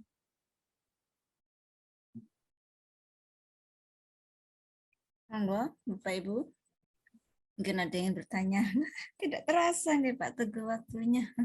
Pak Widyo ini, monggo Pak Widyo. Terima kasih Pak Teguh. Dari pemaparan yang baru saja dikemukakan tentang hashtag Brigadir J yang terdiri atas 5 tadi Pak? 5 klaster. 5 klaster. Kalau dalam penulisan skripsi misalnya, apakah kita hanya menjelaskan klaster 1 seperti yang ya secara singkatnya seperti yang Pak Teguh kemukakan, tapi mungkin secara rinci dituliskan secara detail oleh siswa. Seperti itu Pak? Atau bolehkah kita melihat sisi lain, misalnya cuitan yang terbanyak, klaster terbanyak jumlah itu, kita analisis, oh ternyata dia cenderung ke arah misalnya ya, misalnya ke arah komunikasi politik misalnya ya, atau ke arah keterbukaan tentang self disclosure misalnya, atau cuma yang tertinggi ini, terendah ini, terdiri 5 klaster, bla bla bla, atau hanya seperti itu saja, atau tergantung dari tujuan penelitian kita. Saya minta pengarahan dari Pak Teguh. Oke. Di apa namanya? Di SNE ini sebenarnya cukup luas ya, kebandingan yang ada di etnografi. Ya, dia ukurannya tadi ada minimal ini yang ditampilkan di Netlitik ada 5 atau 6 tadi ya. Yaitu bisa di dalam kajian sosial network analysis sendiri itu bisa lebih detail lagi tuh Pak. Ya, lebih detail lagi yang dimaksud dengan centrality itu apa, yang dimaksud dengan modularity itu apa, yang dimaksudkan dengan apa namanya, yang ukuran-ukuran yang lain juga itu bagaimana. Ya, saya tunjukkan lagi di sini. Ya. Nah, ini ada diameter ya, diameter 21 ini maksudnya apa? Itu bisa dibaca sendiri di bukunya Erianto itu lengkap, itu ada ya. Density itu 0,0254 itu maksudnya apa? Ya, reciprocity maksudnya apa? Centrality maksudnya apa? Ya, dan modularity itu maksudnya apa? Selain itu dapat divisualisasikan lewat software yang lebih canggih, masalah visualisasinya. Itu softwarenya itu free Pak, ya, softwarenya namanya GEPI. Ya, sebenarnya modul GEPI ini sedang saya susun juga, ya tapi berhubung banyak kesibukan jadi terbengkalai. Ya, jadi untuk masalah visualisasinya yang lebih canggih daripada daripada Netlitik ini adalah software GEPI. GEPI itu bisa macam-macam itu, ya, visualisasinya juga bisa bergerak, ya, dan itu gratis itu Pak. Betul Bapak bilang semuanya itu tergantung dari tujuan penelitiannya, ya, baik tujuan penelitian yang sifatnya deskriptif saja, ya, maupun yang eksplanatif, maupun yang eksploratory, maupun yang komparatif, semuanya bisa di SNE yang sifatnya kuantitatif, Bapak. Gitu Pak Widyo. Baik, terima kasih Pak Teguh.